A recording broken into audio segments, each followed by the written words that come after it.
30% discount at Stone Stopper by Moonstone TM. Find us at moonstonenutrition.com. Here Radio. Stone Stopper by Moonstone TM is a doctor-developed, science-backed kidney health solution with 30 MEq of alkali citrate to prevent kidney stones. Available in powders and capsules. Enjoy an exclusive discount with my promo code moonstonenutrition.com. Here Radio to get 30% discount. Other shows we have for you to enjoy at myclassicradio.net. The Avengers was most certainly not a household name in South Africa prior to the radio series. With no national television service until 1976, the mechanism simply was not present in the country to show television programs to mass audiences.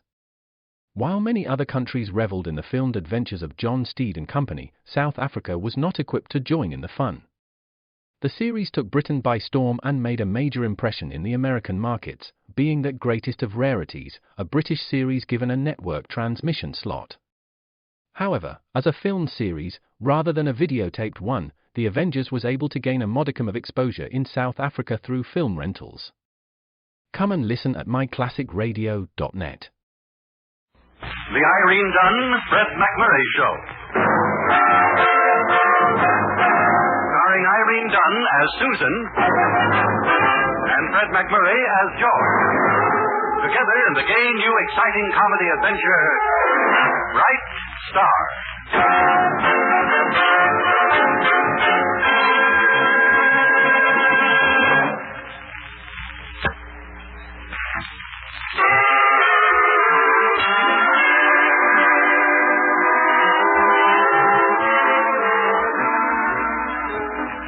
The Irene Dunne-Fred MacMurray Show, with Irene Dunne as Susan Armstrong and Fred MacMurray as George Harvey, editor and ace reporter, respectively, of the Hillsdale Morning Star.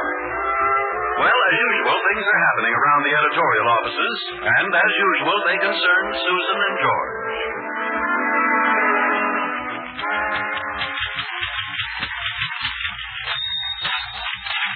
Susan, I want you to listen to this. Throw it in the basket, George. I'll check it for spelling after lunch. Agreement between Susan Armstrong, hereinafter referred to as the party of the first part, and George Harvey, hereinafter referred to as the party of the second part. Whereas the newspaper institution known as the Hillsdale Morning Star, Stop right there, George Harvey. hereinafter referred to as the party of the second part. If this is another scheme on your part to become a partner in this newspaper, the party of the first part says no. 50% of the stock and an equal voice in the business. That's all I want.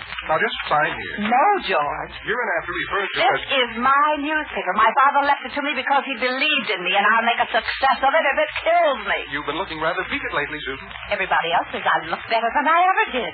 No deal? No deal. I quit. Go to lunch. I resign. Have a nice sedative with your dessert. I'm on a diet. Hey, boss, does the guy out here claim he's done it? I don't claim I am. Well, anyway, here he is, folks. Get in the big hand. Beat it here before you hit the back of my hand. Hit the grid. I'm looking for the editor of this rural rag. I am the editor of the Hillsdale Morning Star. In Hillsdale, population over 80,000 is the county seat. I happen to be Shock Powers, next middleweight champion of the world. Well, I'm sorry, Mr. Powers, but we don't print rumors. Last week, your paper said I had a cream puff left. Well, you don't look like a man down to his last cream puff. You don't look like a man, period. What? Well, get a load of this. Look out. George! Throw it right at me, Willie. George! Oh, George, why did you hit him? Chunk of beef like that is a challenge. Well, just don't stand there. Get some water from the cooler. I don't slug people unless I'm in the ring. But he's going to hit me. You saw? Self-defense. George. George. Say something. Give me that water. Give yourself in a minute if that's something to look forward to. Give me that cup. You don't like this sports editor? He isn't a sports editor. Somebody else wrote that story about you. George. George, can he swallow this water? Maybe we ought to cut it with something. Oh, you think you're so terrific. I just hope that champion knocks you out next week. You want to bet? No. Oh, he's opening his eyes. Proves he's got muscles in his eyelids, anyhow. George, are you all right? Yeah, I'm okay. I can get up now. You want to keep your shoulder up, your chin down, and your opinions to yourself, you swivel chair athlete. Next champion, huh? Comes Thursday? Sucker puncher, huh? In your case, yeah. Okay. George! Boy, that baby jab with his chin.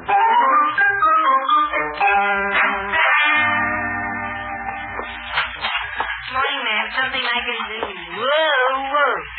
looking for Sharp Powers. Is he in there? What if he is? He's aging. He must be at least 25 if he's a day. Now take me. Young, ambitious. I'm looking for him. Oh, allow me. Shark, honey, I've been waiting for... Oh, no, Shark. Hi, hon. Shark, what happened? Please, drink this water, George. He threw his fist at me. Oh, Shark. May I help, please?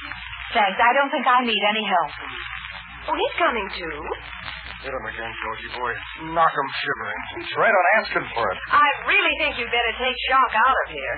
Well, you take Shark out of here. He's your boy. I want to go with you. Well, I don't want to go with you. I can make it worth your while, sister. I'm not your sister, and there's nothing you could say that could be of the slightest interest to me. You're a newspaper woman, aren't you? The story's a story, isn't it? Well, I've got to stay with George. Oh, please, let me take care of George. I don't think I... No, I owe it to you.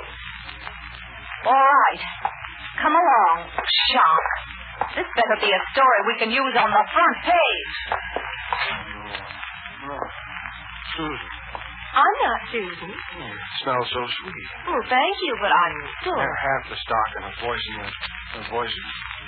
Susan, what have you done to your hair? I'm not Susan. Then what have you done to you? I'm Priscilla Henry, Sharp Powers girl. Oh.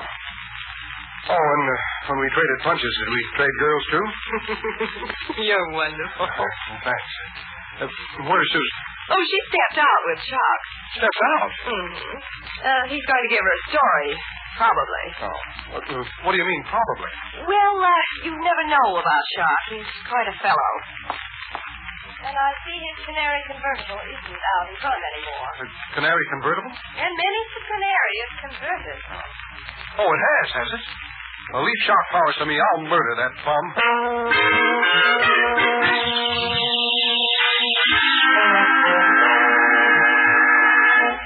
And then it started to rain. He had a fancy car. He couldn't raise the top. No reason for you raising yours, Miss Susan. Here. Get this warm dressing gown on you. There you are. Impudence of that power keeping me awake from work all day long. All work and no whirl makes Sue a dull girl. It was not a whirl, Patience. I just went out with him because he promised me a story. Huh. Never was a whirl. Didn't even get the story. Whirl. Whirl. It goes round and round, and if it goes enough round, somebody gets KO'd. This Sharp Powers isn't bad. Oh, I'll answer the door. Are you expecting company? No, not at this hour. Good evening, Patience. Oh, it's you. Will you announce me to Miss Armstrong, please? Miss Susan, it's Georgie boy. Come in, George, come in. Susan, where have you been? I've been looking for you all day. I was even going to call the police. Now, George, you know I've been very good lately about staying out of jail. Well, what about that yellow jaundice convertible? Well, what about it? I hope you had a jolly time. I thought we were just going to wait in Shark's car until, what's-her-name, Priscilla came down. But instead of that, he drove away with me. Excuse me, Miss Susan. Oh, sure. He drove away with you. Sure. Well, now, see here, George. Miss Susan, please. I want... Patience. I said you were excused. Yes, but what do you want me to do with these muddy shoes you wore home? I'll take care of them later. Thank you, Patience. You're ever so much obliged, I'm sure. Muddy shoes? Muddy shoes? Muddy shoes? Stop. From you, it sounds like baby talk. Muddy shoes. A nice long walk in the rain is good for a girl's soul. Yeah, sounds awful good to me. It brought a lot of color into your cheeks, you know that, Susan? I'm just angry, that's all. Angry? Not at me? Well, not at me. Well, a little, yes. I'm sorry, Susan. You know how it is. I think so, George. My jalopy, his big, powerful $6,000 convertible. Oh, it's transportation. That dress you're wearing, it's transportation, too. This? Sure sends me. I've never seen it before. Have I? Oh, it's a house coat. Oh, I didn't notice it. You see, my dress was drenched. Well, that's rain for you, isn't it? My hair. Just look at it. I am looking at it. Susan, did you ever look at a person you've known a long time and begin to see a stranger there? Things about the eyes and the mouth and, well, things you never saw before.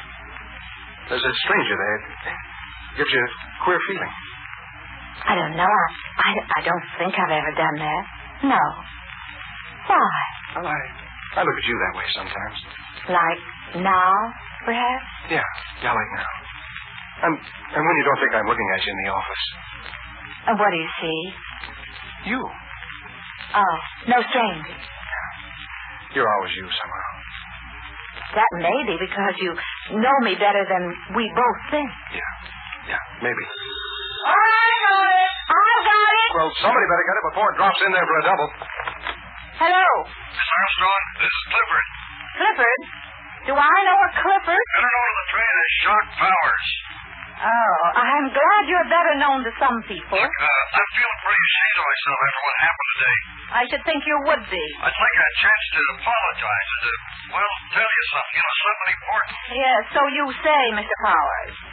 Powers? It's on the level, Susan. You may call me Miss Armstrong. Is that Palooka first naming you? Oh, hush, George. Is that cornball reporter bothering you? Give me that telephone. George, stop it. Susan? Miss Armstrong. Oh, is that you, Punchy? Shut up, Stanley. Go find Dr. Livingston. He's lost someplace in Africa. You get lost likewise. You listen to me, Rosenpants. The pen is mightier than the sword, and the press is mightier than the left hook. I'll bear it in mind. Now let me talk to your employer, office boy. George, give me that telephone. I'll take it. It's infested with prize fighters anyhow. Hello?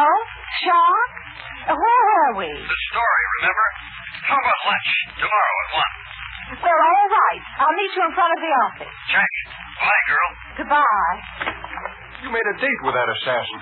He wants to tell me something. And I'm newspaper woman enough to smell a story. That isn't story. That's gymnasium number 5. To me, Clifford is merely a curiosity. Clifford? Mr. Powers, the next middleweight champion of the world, he thinks.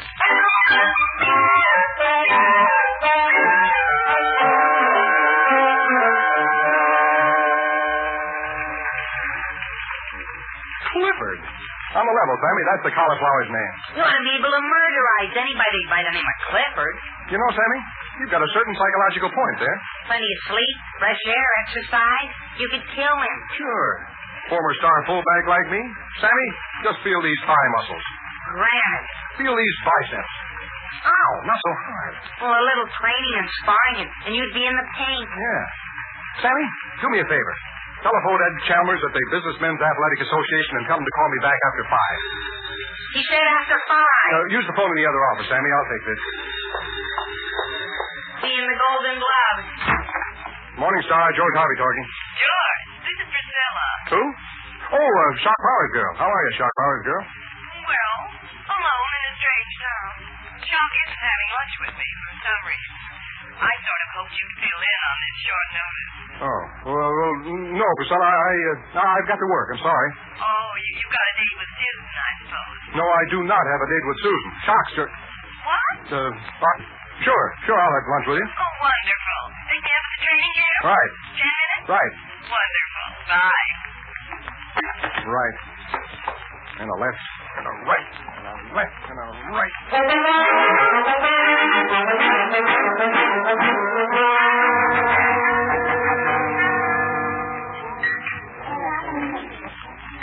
You know, Shock. May I call you Shock? Shock is what I'm currently being called. Currently, get it? Oh, you're so witty. I spring it once an hour on the average.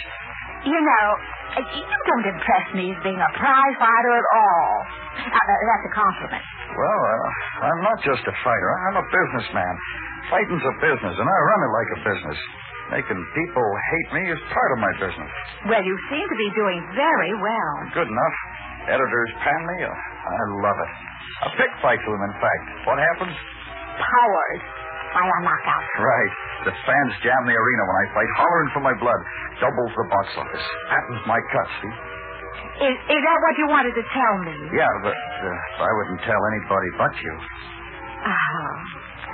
I've never known anybody quite like you, Shock. I've never known anybody quite like you.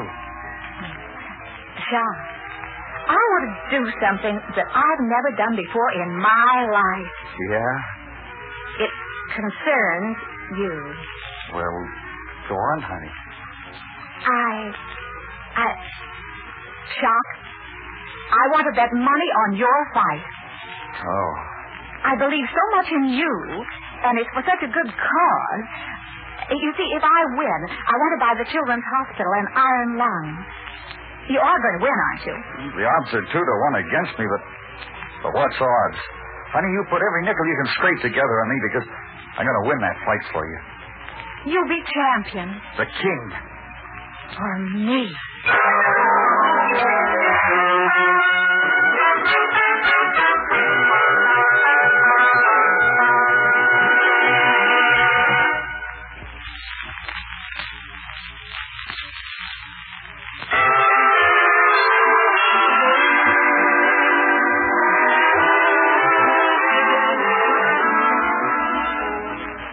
Back to our 2 stars, Irene Dunne and Fred MacMurray, and the second act of our story. The 2 main wheels of the Hillsdale Morning Star, Irene and Fred, Susan Armstrong and George Harvey, are grinding out their day's coffee. George is grinding rather slowly. Oh, I don't have to stand for this. I'd rather hire a wagon and sell watermelons. Quiet, George. I'm trying to check this coffee. These typewriters, why am I issued a lobster trap to work on? There's nothing at all wrong with that typewriter, George. You're just in a temper, that's what it is. I have the evenest disposition in this office, and you know it. You've had a mad on ever since you came in this morning. Yeah, ever since you came in this morning late. Well, I missed the bus. Bus? What happened to your car? Well, I haven't any car. Well, what happened to it? Well, I sold it. You sold it? Economic stabilization. Oh. And another thing. Where was my paycheck this morning? And where was everybody else's paycheck this morning? This is the day we're supposed to get paid, isn't it? You'll get paid. You'll get paid. Yeah, well, what about my lunch? How am I going to borrow money from Sammy if he doesn't get paid? I noticed you're eating well. And what brought that on, George Harvey? The way you've been carrying on with the shock powers. Carrying on? Yeah. Those are fighting words, Junior. Lunch, dinner, supper, dancing, movies, come late to work, knock off early. You look awful. What about you and that blonde Venus you've been dating? Priscilla? Priscilla. You're never at home anymore when I phone. Well, I could be at the club playing some handball or skipping some rope, couldn't I? Oh, skipping some rope. How sweet. You're not jealous of a little black rubber handball, are you? Jealous. Oh, dear. Excuse me. I'm late for lunch.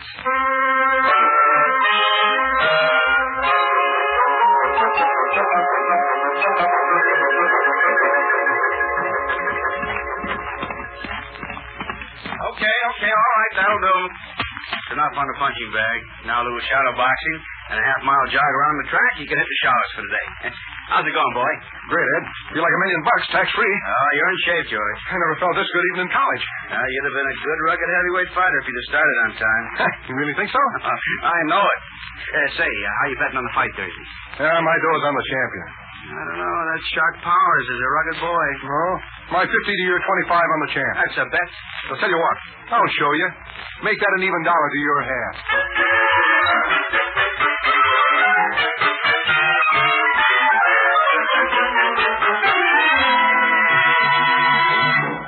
Penny for your thoughts, Mr. Harvey. You're shopping for a penny's worth of powerful poison, kid. What I'm thinking would kill a regiment. Boy, you've sure been going around lately with a chip on your shoulder. You've been going around with a chip between your shoulders. Miss Armstrong sure been going around with a chap on her hands. I see you've been practicing making funny remarks in front of the mirror again. Just commenting on life and love. No. Here. Comment on this piece of copy I just wrote and don't know what to do with. Shark Powers, merely middleweight challenger, now supposed to be training for his bout at the arena tomorrow, is training on soft music and subdued lights when it's hard fists and calcium lights he ought to be concerned with right now. Yeah. Bit of chit-chat for the keyhole trade, I thought.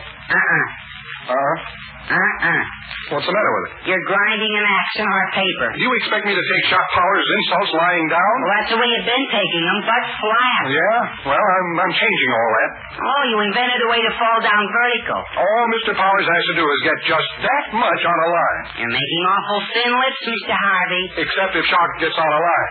Then I make fat lips. On him.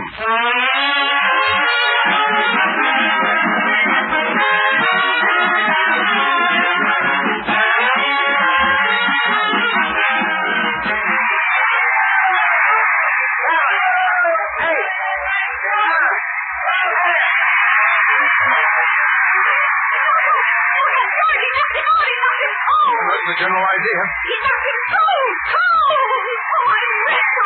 Yeah, like a church mouse. I had my money on the champ, and the champ won. I ran that game. You got a shot. No, that's right, Tom. I'm rich, George.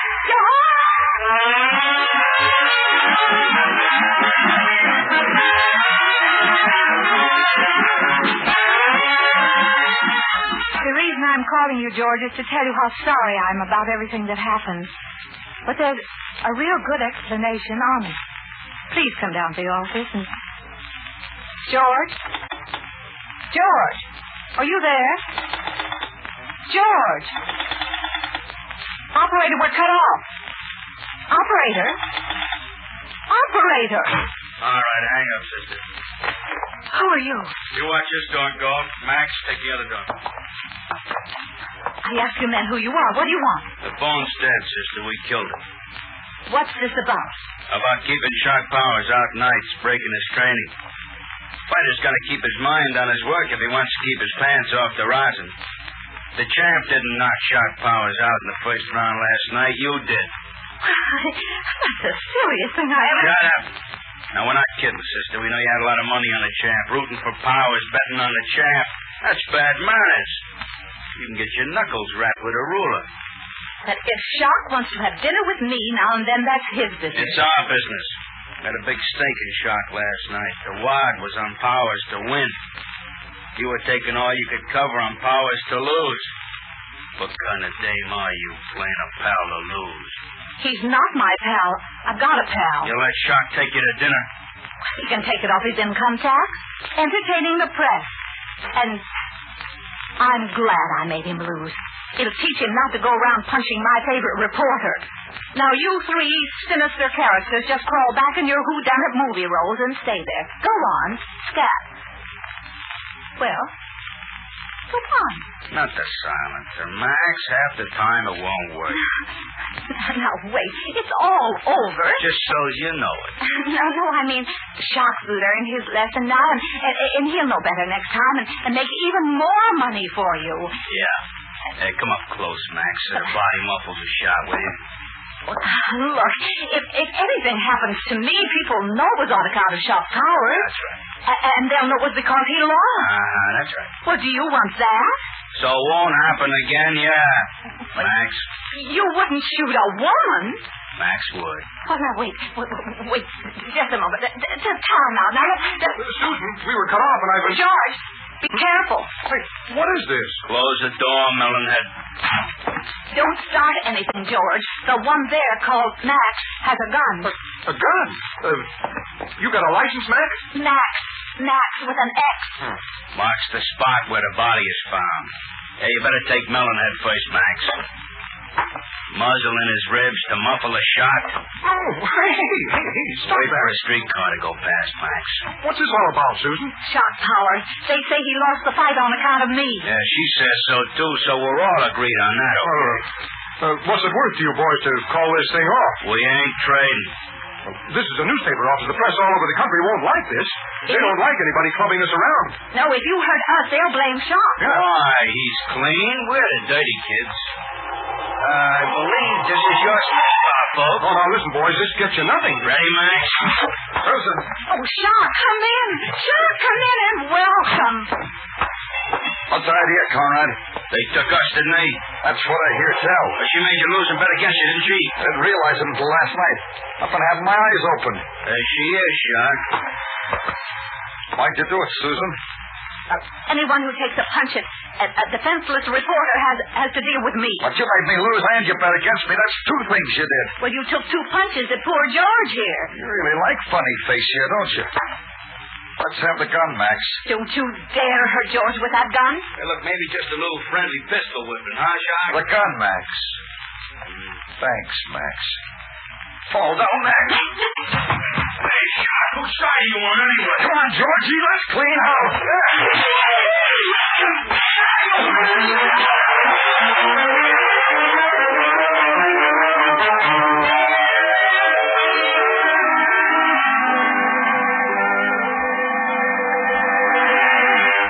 Boy, did we stiffen him, eh, Shock? Nice little workout, Georgie. Yeah. Look at this, Matthew. Just look at it. And no tornado insurance. All the cops had to do was roll him into the paddy wagon. You came in just in time, Shock, old boy. Yeah. The early bird catches the worms, they always say. Yeah. Lucky I retired early last night. Yeah, first round, huh? You'll have to explain it, Jughead. Look, hey, now, wait a minute. For you, Miss Armstrong, just because I helped you butcher those goons, don't get the idea I like being played for a sucker. Well, I don't like strangers punching my reporters. Incidentally, I don't like it either. I only beat up on Conrad's hog because I don't like being a good business proposition of much like that. So don't give me ideas. I'm nobody's good thing, see? Nobody's. Are you referring to Miss Armstrong? Relax, chowder brain. That does it. No, George. That does it. I've been waiting for this. George, he's dynamite. Big man is better than a good little man any day. George! He jabs with his chin faster and harder than he did before.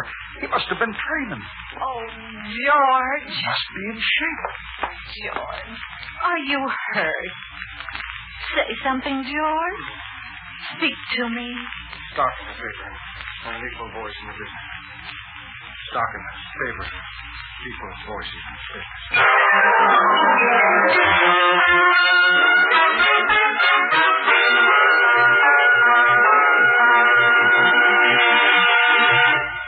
Our stars, Irene Dunne and Fred MacMurray, will be back in a moment.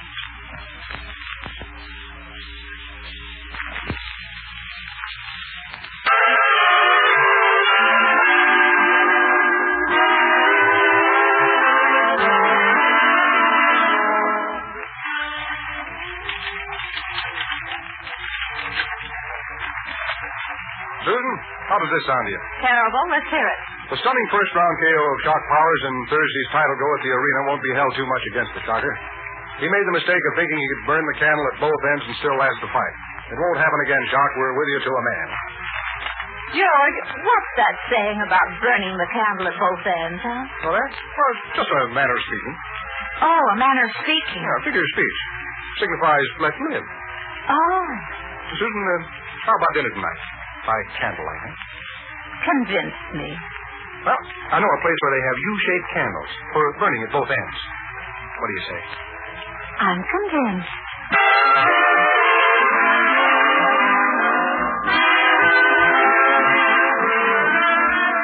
Irene Dunne and Fred MacMurray will be back next week in another exciting comedy adventure in the gay new series, Bright Star. This is Harry Von Zell inviting you to join us then.